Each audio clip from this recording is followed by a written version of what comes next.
My name is Eugene Hernandez. I'm the Deputy Executive Director at Film at Lincoln Center and Director of the New York Film Festival. Welcome to this Film at Lincoln Center conversation. We're really looking forward to sharing this conversation with you, for those of you who are watching with us live, and also greetings to those of you who will be listening to this after the fact on YouTube or on the Film at Lincoln Center podcast. Welcome to this conversation. Please join me in a virtual applause, a virtual welcome to the Director of Collective, joining us from Bucharest this evening, his time, Alexander Nanau. Welcome. Thank you very much for having me. How are you? How are you doing, Alexander? Tell us about what's happening in Bucharest. I'm doing fine. I mean, we have a semi-lockdown, so people have to be off the streets at 11 in the evening. Shops are closing down at 9. We have to wear masks, even outside. So we're holding up. I mean, more and more people get sick now around us. That wasn't the fact, I don't know, 3 weeks ago, but now really we know a lot of people that start to get sick, families. But we're holding up, and we hope for the best. Very good. Well, we send you the best from Film at Lincoln Center. You know, we, of course, continue to dream about all these conversations we record and stream live. We always dream about sitting with you in a theater. We were supposed to have your film with us earlier this year at Lincoln Center and at MoMA, and now we're bringing the film in first run release. But if nothing else, we have an opportunity to talk with you live today and on our podcast and on our YouTube channel. So thank you for sticking with us and continuing to share the film with us in this alternate way. It's great we have at least this possibility. We were just discussing how this pandemic would look like if we would have no internet. Absolutely. You started working on this investigation and this exploration and this documentary very shortly after the incident in 2015. Right. Correct me, by the way, if I make any mistakes in the timeline. But I believe this happened in October of 2015, and by November you were already diving into this film that would become. Yes.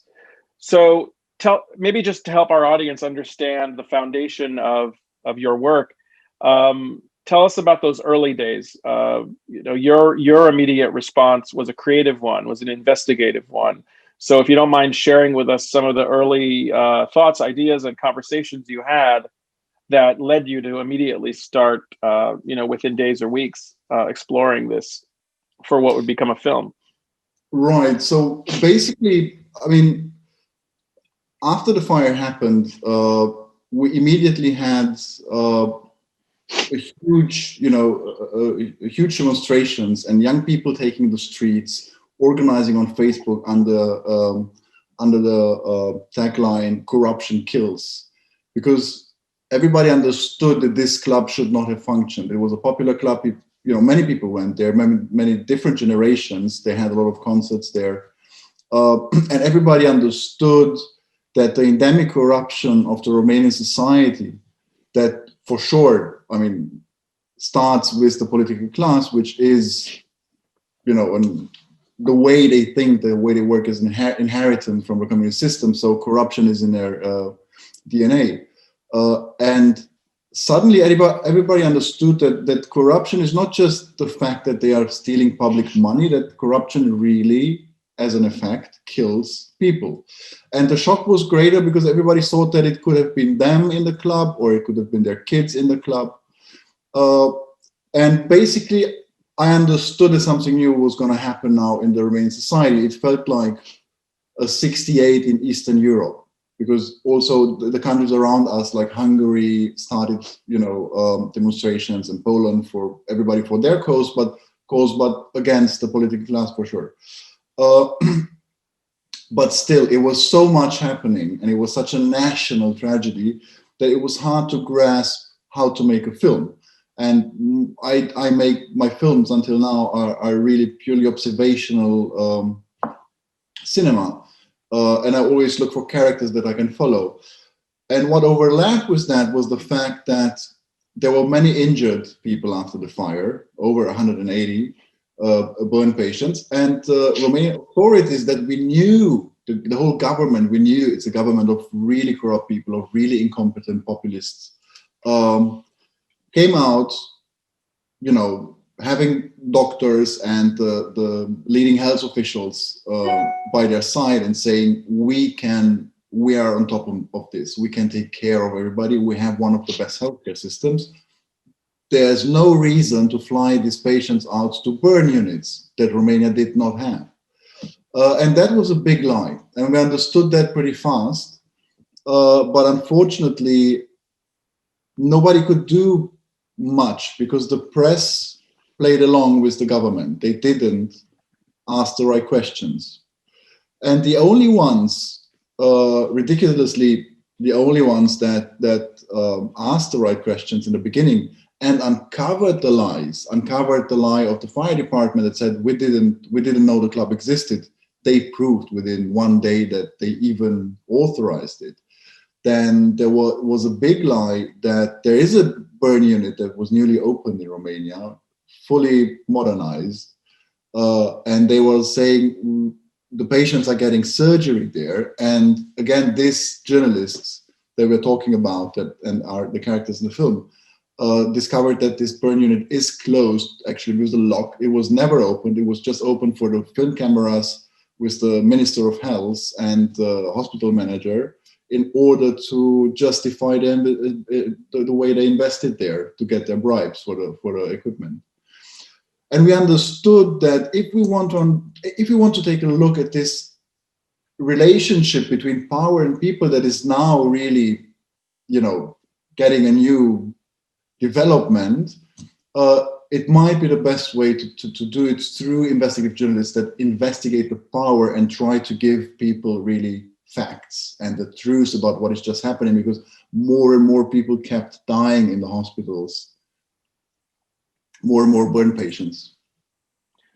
You started to say that the only journalists who were able to you started to talk about the only journalists who were able to uncover and explore and make progress in this investigation. Tell us a little bit more about those journalists. Help us understand the media situation, the media culture in your country at this time, and why and how you found the sources of information that you did. So basically, the media landscape is maybe a bit comparable to the one in Italy, where you have moguls that control media outlets that have, papers and TV stations and so forth, and radio stations. And then there are a lot of independent platforms, investigative platforms with really great young investigative journalists that uncover a lot of corruption. And our journalists, the journalists that became the main characters in the film, in the first part of the film, are actually investigative journalists working at a sports daily, called the Sports Gazette, Gazeta Sportului, which is the Sports Gazette. It's the oldest newspaper in Romania. But it must be said that they were investigative journalists, so they did investigate things, but they did it with things related to the sports world. So they managed to investigate, for example, 2 sports ministers that had to go to jail. They really brought them down with the investigation, and then they had to go to jail. And many big bosses of the football world that had to go to jail because of their investigations. And Cătălin Tolontan, the head of this investigative team, he was known as a dodgy journalist. So he was basically known that he's very rigid and nobody really knew how he works. So we didn't expect him to say yes to our strange idea to try to follow his investigations that now suddenly went into the healthcare system.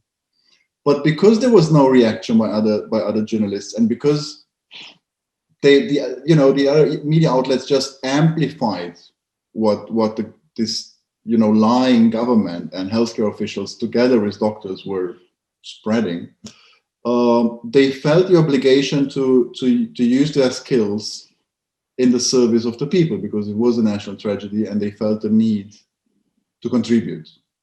And that's how they started to investigate the healthcare system. which was maybe also to the advantage, because doctors in Romania are treated as gods. It also comes out of the communist system where, doctors are bribed and are gods. So you have to take off your hat in front of them and just ask for their mercy and give them all the money you have, if possible, for them to treat you. And basically they thought like, all right, I mean, these are sports journalists. How can they harm? Could they ever find out the truth? Because we are smarter. We know we know how we mislead the public. So they didn't take them seriously, but 25 years of experience that they had was not nothing in front of these doctors. Thank you for sharing that context. One of the, for our audience listening and watching this conversation, some may not realize for the kinds of films you're talking about making, a Verite film, a Verite approach, this notion of access with subjects is such a fundamental component. And so I want to ask you about Verite as an approach in a moment, but I want to start by talking to you about access. Then we'll talk about the approach of Verite, and then we'll also talk about editing. Because I think that as I was watching the film and rewatching the film, I was thinking about these three components that might help us, from your perspective as a filmmaker and our perspective as viewers, understand the process of your artistic approach, which relies so much on these three components. So let's first talk about access and help us understand both how you think about access and characters or subjects. I don't want to diminish the word of describing a subject as a character, but you understand maybe where I'm coming from. Yeah, let's call him protagonist. Call it protagonist. So to help us understand your approach generally as a filmmaker, but also in this particular case, how you first navigate that question of access, protagonist, subjects who you're going to try to develop a relationship with, because your access, especially in this case of the culture, the media landscape that you've just described, is going to be so essential to actually making headway and exploring more deeply. I mean, the thing is that with no observation of film, you never know what the story will be. So basically, you just have a hint of a story. You meet characters, and you have a feeling that even visually there is enough personality that can deliver, as in a fiction film, basically a character, an actor that can sustain a long film. And I start from a very simple thing always, because I'm aware I don't know what will happen. I only know that I get fascinated by a character, and then I have a very personal curiosity. In this case, it was I became aware that although I'm an avid reader of press, and I grew up in Germany, so there's a lot of press of quality. So we really had quality press, and from a very young age, I was reading like most of the people I was around, the high quality press. But in a way, I understood that basically I never really thought about the persons behind. Although for sure we knew journalists, we knew the critics, and so on, but I never thought about investigative journalism as how does that really work? How do they do it? And so I started from the question, I really want to understand how a journalist gets his information, how he verifies it, how is he meeting whistleblowers. And so I went with this simple idea to him and said, like, listen, if you continue, or if you have another investigation coming up, could you imagine to let us film that, to film your work? And he and Mirella and Razvan, we were in the meeting, they denied. They said, like, no, a newsroom has to stay protected. For sure, we were aware of that. In a way, we expected it, because we were aware what a sensitive space that is, and that they're really now up for something against the government that is really, that did lie in that dimension, and people died and so forth. But I said, okay, good. Give me let's have another try. Then we met him again with our team, with our investigative team. We had a research team of 2 or 3 journalists, and we really also had already information from inside.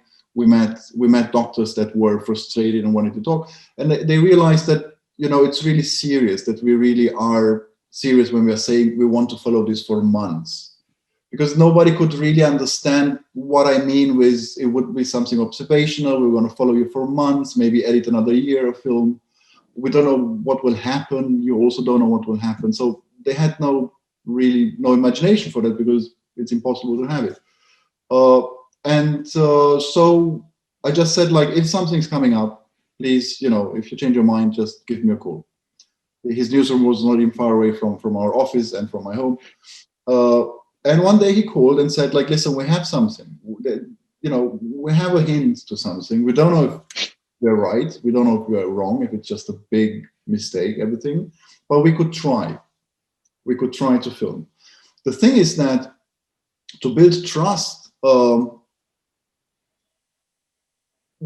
first of all, he never told me what it is. So basically, when we started filming, I had to start to put together the puzzle pieces. I didn't have enough knowledge about chemistry, disinfectants, in hospital infections. I really didn't know about hospital infections, and that they are really lethal, and that they exist only in hospitals, and that they really become smarter and stronger by eating each other, and eating their DNA, and become stronger. But there's no medication in the end to kill them anymore. And so we started filming their newsroom sessions, and when they started to go after this, and the whistleblower started to come in with medical data that showed that the burn patients died because of infections and not of their injuries. And another step in gaining trust was that I offered him, because it was so sensitive, to find a way to leave the footage with them in a safe space to which we would have also access by him, so that he knows that nothing they discussed, that they would leave the newsroom until their investigation breaks. And that was the point where he took the full risk and said, no, it's fine. I trust you. And that was a good point. I mean, that was, I think, the point where it all became a journey together, because things started to happen so fast. And me being in the room while the things were happening, in a way, we became embedded. Like, we really became embedded, and just danced along with their investigation, with them becoming more and more unaware of our existence as somebody that is recording. Just to understand the context of time, when you had that first call from him, when you got the call back from him saying, let's try this, is that in 2016, 2017? When was that, roughly? That was end of 2015, beginning of 2016. So really, it's still within the same year. It's fairly soon. Yeah, it was within the first 3 months after the fire. Okay. And help us understand then, as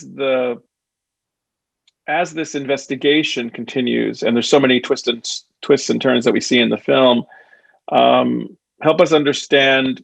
Now, I'm going to ask you this question about Verite more broadly, because you decided you work in a Verite context. There's a strong tradition in documentary and nonfiction film of Verite. Help us understand what Verite means for you as a creative person, as a creator of film, and how that informs your approach over the years that you're then following this process. Help our audience understand what the I don't want to say rules, but what your approach to Verite, how that guides you, how that leads you. Basically, I discovered it for me from the first documentary I did, which I did on the rehearsals of a theater play by a very famous director on Peer Gynt, which was done at the Berliner Ensemble in Berlin. And I discovered how much you can get really from photographing in the right way real people. And that's where I discovered in a way that, you know, if life plays in, plays in front of you, it's your job actually to be more as a, work more as a street photographer. You just have to, to feel what these people feel, to understand what is going on, and then really just try to find the right frame for it. And because I'm also filming my films, and I need to have the camera in my hands because I think it has a lot to do with how I see, how I perceive the things, and how how I capture them. It's something that I learned when I was a first AD on fiction films, and I asked one of the DOPs, a very talented DOP. I said, like, what are you doing while the director is blocking? For sure, looking at the light, how things look, and what the atmosphere is. But what are you looking at regarding actors? Because that was what interested me. And he said this thing that actually is the right thing and that I use all the time in my work. He said, I'm looking for the right frame, because every person has, in a certain moment, a certain emotion, and every emotion of a certain person with his personality and his thought process has a certain frame. So basically, it is also what a street photographer does, like his intuition for what is expressing this person's state of mind, feelings, and so forth. And that, I must say, is as valid in nonfiction as in fiction, because basically in cinema verite, you do the same thing. I try to disappear for the protagonist. Once they accept me and once they trust me, and one of the main things in trusting me means once they trust that I will not judge them and relax in front of the camera and relax when I'm present there. My job is to really start reading, on a continuous basis, start reading the dramaturgy of life and the development of characters in time in front of me. And then, I'm also editing. So basically I start to, my brain goes like, okay, these 10 minutes have that and the dramaturgy, that are the characters, that's what they said, that's what they feel, what will happen from here. And I just try to stay as connected as I can, even if I don't know what will happen, and I don't know what the end of the day will be. And that I learned during my third film, actually, that I have to stop to expect something from things, to expect a certain film to happen.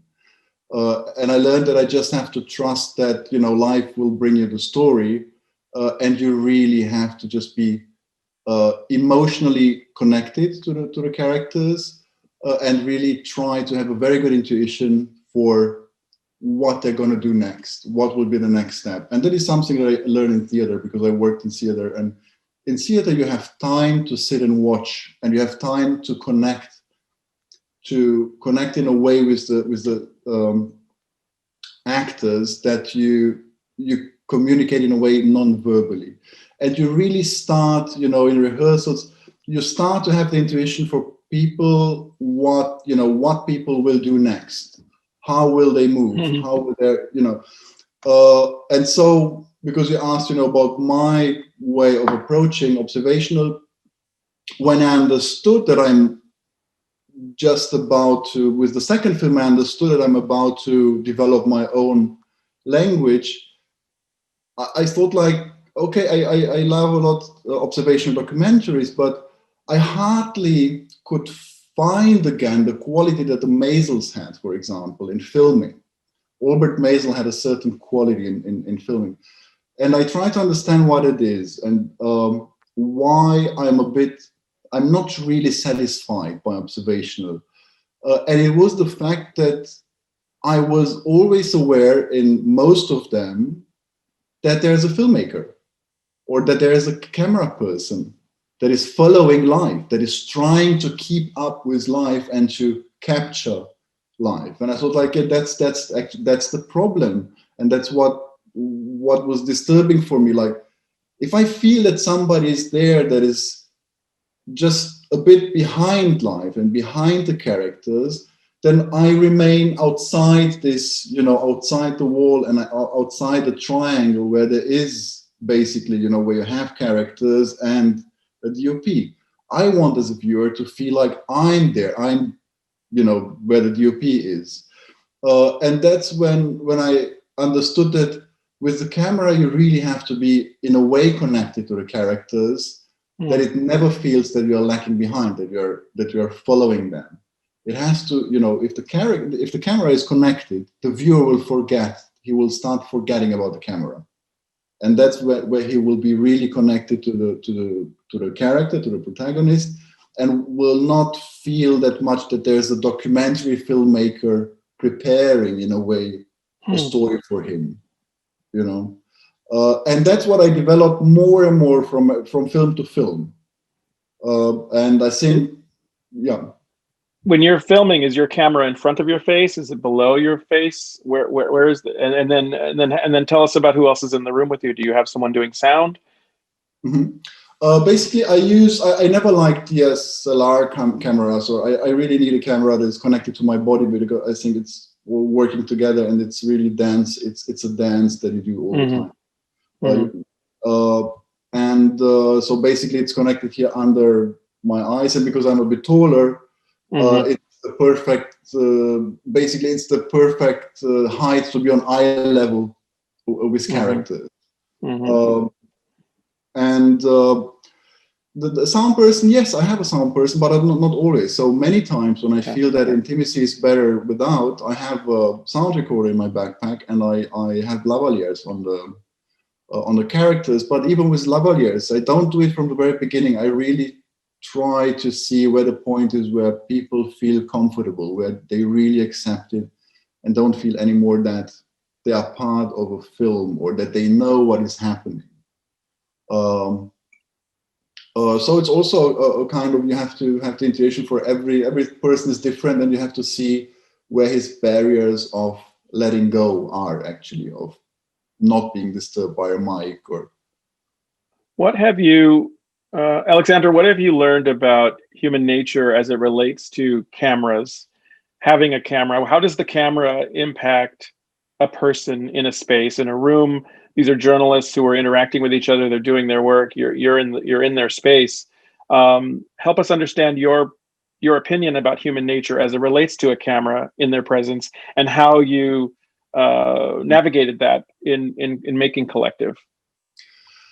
I mean, the big lesson from the last film, Toto and His Sisters, which was basically a film where the main protagonists were kids from 10 to 14, and their surrounding, that was also part of the film, were really very poor people. It was in a ghetto, filmed in a ghetto in Bucharest.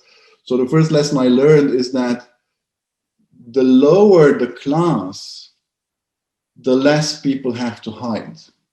People are not hiding, people are hiding in our society, in our, let's say, circle of society. We all have masks. We all have to, to play our role in our society.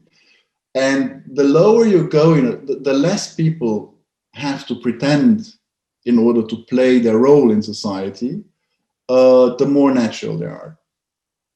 So it becomes really a lot more complicated to help people get rid of their masks that they're putting on every morning. And also there's a big difference in filming with children or with grown-ups. Because for sure, children are much more natural.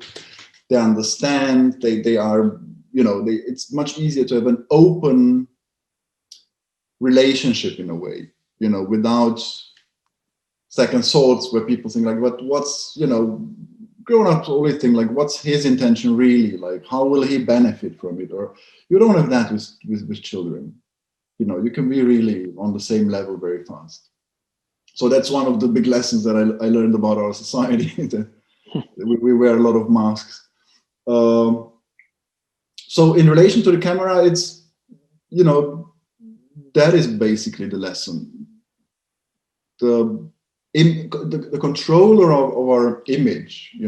We all leave in the morning before the pandemic our houses, trying to fit the image that we think is the one that other people want to see.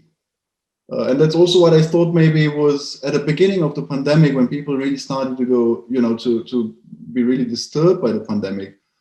I was thinking about this thing with observational documentary filmmaking and what I just said about, the roles and the masks. And I think it is disturbing, if there's a rhythm in your life where you put up this mask every morning and you go out and you play this role and go back home where it's safe and where you can be yourself. Or when this goes away, also the tension, the tense situation that you go step into every day out into life goes away.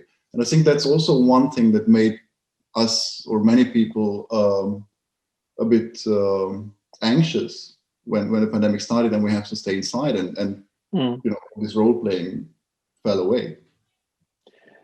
It's a very good observation, and it's also interesting. I'm going to go back to what you were just saying about masks and the prevalence of masks as you move up in a society. Your film Collective is in many ways exploring that, these figures that are at the highest levels of power in your society, in the society that you're exploring in this film, are not just holding up a mask, but they're deceiving in very complicated and deliberate ways.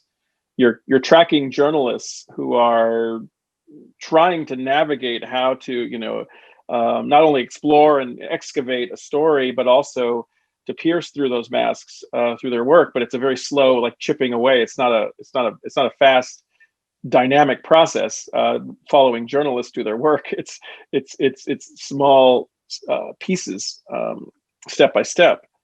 So it feels like a fitting description that you're sharing, not only about human nature as it relates to cameras and the way we navigate society, but also how power and stature and status can both corrupt and also can complicate dramatically what is revealed, what is shared, what is known, what is hidden. And that's so fascinating. How does a journalist really get there? Because we're living in a world where they have really no intention at all to be honest, to be open. It's all the time just a PR stunt that creates a different reality than the reality of their intentions. Yeah. We're talking about the new film Collective with the filmmaker Alexander Nanau. And I want to ask you about editing, because you referenced it a minute ago. You referenced the editing approach happening as you're filming. Tell me if you're still able to hear me, because I know we're having some connection problems occasionally. I do, yeah, sure. Yeah. Okay, very good. No, just want to make sure. Yeah. Just want to make sure. So just for our audience to understand this crucial phase of a process of documentary filmmaking, and as it relates to this specific film, the incident that we're talking about happened almost exactly 5 years ago now.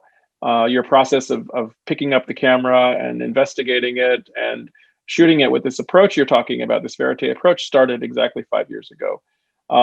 When does the editing approach start? In this case, when did the editing approach start, and how did that evolve as you were taking in? You talked about writing a film almost like you're writing the story in your head as you're kind of seeing it play out, but then there's these twists and turns and things that you couldn't have predicted or imagined that are revealed to you. So how does that interplay with the editing process? And tell us about your editing process at the same time.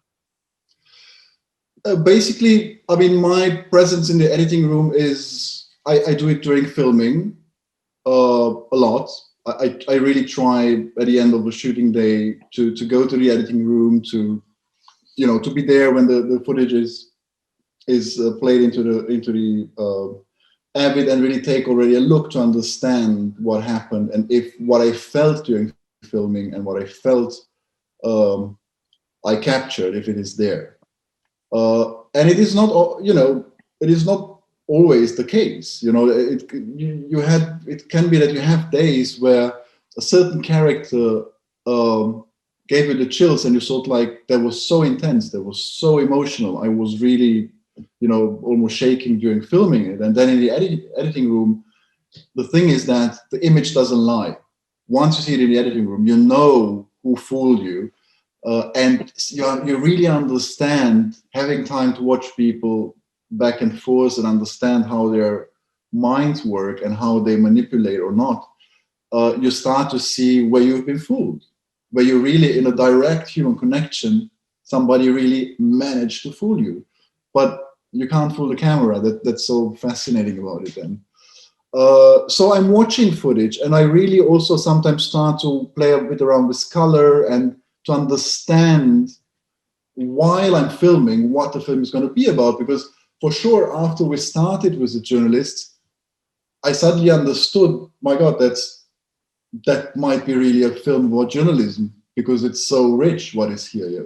I didn't expect it to be so rich, and that we will follow for a longer time. And then I really try to understand, so how does a film about journalism work? And I start to see movies in between the shooting days. I really start to see everything that was done. And to my surprise, I discovered that, for example, we don't have in Europe what you have in the States, this culture of films about journalism. Cinema treating journalism as a pillar of society, as a co-creator of democracy, portrayed in cinema. We don't have it. Or if we have it, it's just a marginal character, or with Antonioni, it's just a very artistic approach to the reporter. It's not, but it's not, this institution as such, as press, we don't have it portrayed in European cinema. And so I had to refer to the American films, and I had to watch all of them, all the good ones and also the bad ones, to understand how you use cinema to understand information, to understand how, where's the limit between character and showing information of what the character is following.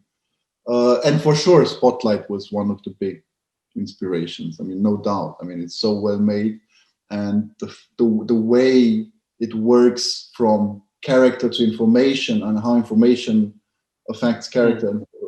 For sure, it was important to see it, because while you're shooting observationally, you need some anchors to hold on to, because nothing, there's nothing. You have to find a bit other models. You have to see how others have done it.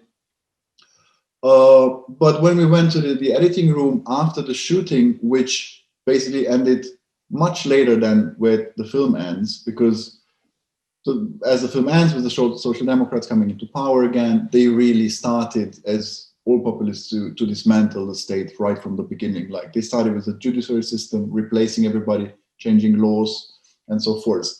And so we had again massive demonstrations, like 600,000 people in the streets. And it was such an emotion in the whole country that we kept on filming. But after 6 months, I realized we're not doing the same film anymore. So something is wrong. We were taken up to another route now. And so we decided to stop and to go back, to go to the editing room and start seeing footage. We also saw, an assistant of mine really went to all TV broadcasters and took out all the footage. They were very nice to give us all their footage on all the cases that we have filmed in the film, because I really wanted to see every perspective from other reporters, to understand what we have filmed and really have an objective image of it.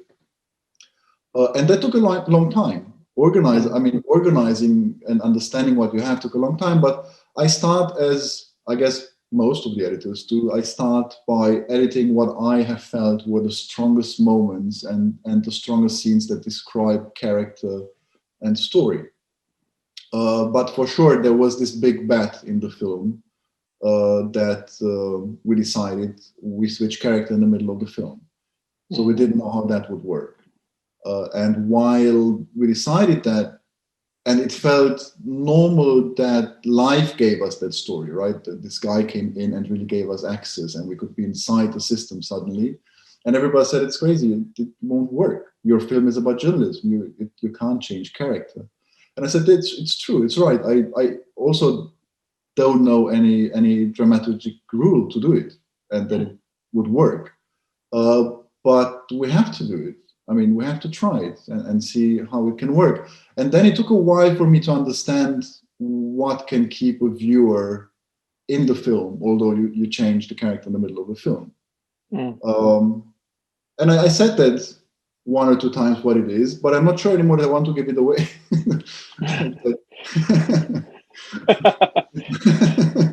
It might spoil, it might spoil a bit the way you look at the story for those that still have not seen the film.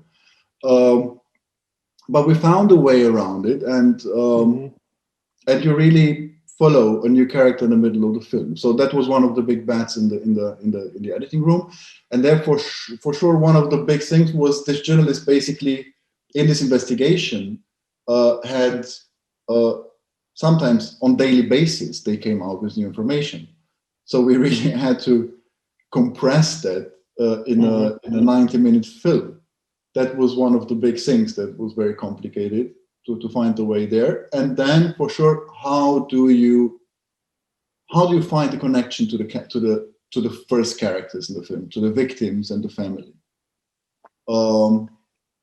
And that was something that George Craig, one of the co-editors, found a solution to it, because I didn't know how to do it. And normally George comes in after several months into my editing room. Also, he co-edited also my last film. And he's wonderful with structure. He's really brilliant with structure because he's also a screenwriter. And he has a pace that I've never seen with anybody else. So he looks at 3 or 4 of my rough cuts. And within 3 or 4 hours, he builds new films out of them. I've never seen that. It's just amazing. And then we start looking at them and see what it is. And then he would just say, like, so Alex, how do you think the story should continue? Like that. Okay, then he takes 10 minutes and builds it. Taking apart my scenes that I worked for months on and using half of that here, which is a painful process for me, but it's great. It's really creative. Only here there was another thing. We couldn't really play a lot around, because here we had the obligation to be true to the timeline of the real events, because it is in a way, it's a historic event for the country. Yeah. It's the investigation is like a historic event. You can't play around with it. So we had to see how we can tell the story in a compelling way, but we couldn't really start to play around with what happened. So the film is pretty much coherent and true to reality in the timeline of events and of characters, how they develop. It's a great explanation. Thank you. We're talking about Collective with Alexander Nanau. We have time for just one more question, Alexander, and it's a question that came in from one of the viewers who's watching with us right now. Her name is Chloe Smallwood, and it actually picks up on some of the things you were just talking about now and a few minutes ago as it relates to the ending of a film, and this film in particular. So let me read the question, and you can elaborate, even though you started to touch on it a bit just a moment ago. With your method of filmmaking, where you don't know what the story will be while you're filming, how do you know when it's time to stop filming? Also, what was the process? What was your process of deciding how to end this documentary? That's a very good question, because that's what you try to find out during filming. Like, so what is the story until here, and where's the end, and what does it mean? And because many times you find basically what the story means, or what the premise of the story is, you find in the editing room. Yeah, because it's only there where you have the time to understand what you went through. It's the time where you reflect basically on something that you just went through and didn't really understand it. It's very different with this film. As I said, we got taken and filmed on because it felt like part of it. But then we understood that basically the story has to end there, because for me as a storyteller, I feel that when I managed to have the viewer identify with the characters and have the viewer really in this emotional journey and also informational journey in a way. So if he is on this journey, I understood that at a certain point, so how do you relieve out of this? How do you relieve a viewer out of this into his own life back?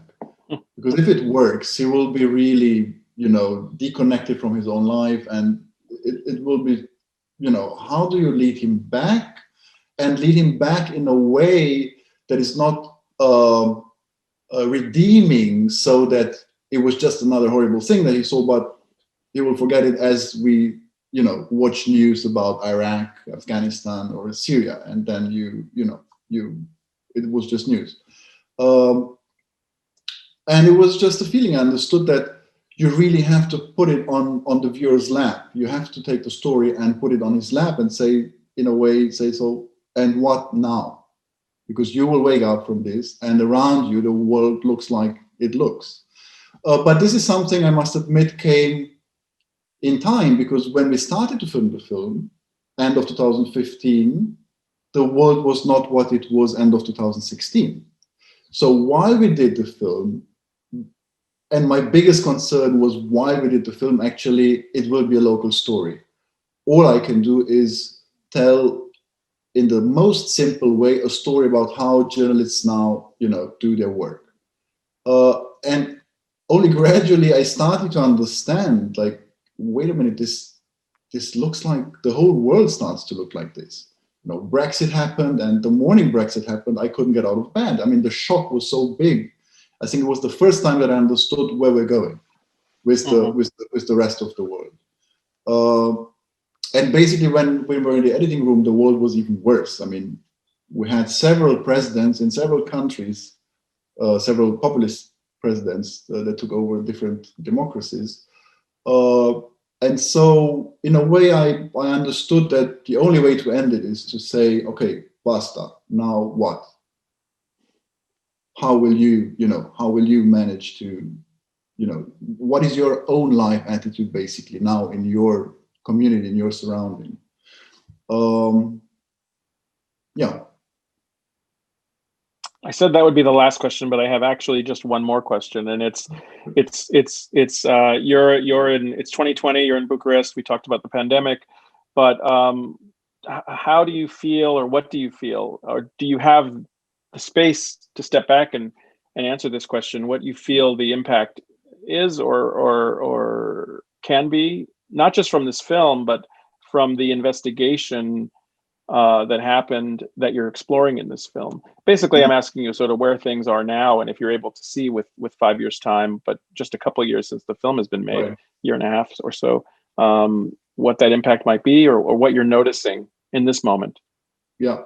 Locally, especially. Basically, the collective event in Romania was a turning point for the society. That there's no doubt. So, for example, in the time that followed, because of the investigations and the way the veil was taken off all these lies and the way the institutions work and the healthcare system works, there was in a way a feeling of revelation about something that you would either leave because it just looks like nobody can repair that, or you're trying to change it. And that's what happened in Romania. We had really very high immigration numbers in 2016, 17. But at the same time, we had civil society that was born. It didn't really exist in that way before. And now in Romania, you basically have, besides the fact that the society is polarized, like everywhere right now, you have a very strong polarization between the society and the political class. Because I think the best metaphor for this are, again, hospital infections. So in a way, the political class, you see people, that have to go and that have to step. It's a bit like the bacteria, this deadly hospital bacteria, pyosanic, and they eat each other up and they learn from each other. And it feels like the political class has doesn't want to change. You just develop more and more skills to lie and to pretend, and they don't want to change. But the society changed, and right now we feel a bit that the gap is getting bigger and bigger. And the question is just when it will be, when it will implode. We have some reformative parties that are there since 2 years that try to change things, and they have, we had elections 6 weeks ago, local elections, where we elected the local authorities, like the mayors and everything, and they won over several mayors, which shows people want to change. Mm-hmm. Still, the biggest parties in parliament are the old parties, the Social Democrats, the Liberals. They're all coming from the same pool of people and have the same approach to power. But we will have elections again on the 6th of December. We have elections every time you elect your president. We have here our big general elections. And we will see what happens, because we're in the middle of a pandemic, and I'm afraid not many people will come out to vote. So we'll see. We'll see. This remarkable new film is collective. We were really thrilled and honored to be able to bring it to our audience at Film at Lincoln Center. So Alexander Nanau, thank you again for sharing this film with us, for spending this time this evening, your time, to talk with us about it. It was a pleasure. Thank you for screening the film. It's an honor that the film is with the Lincoln Center. Thank you. Thank you, and have a nice evening. To you too, to everybody.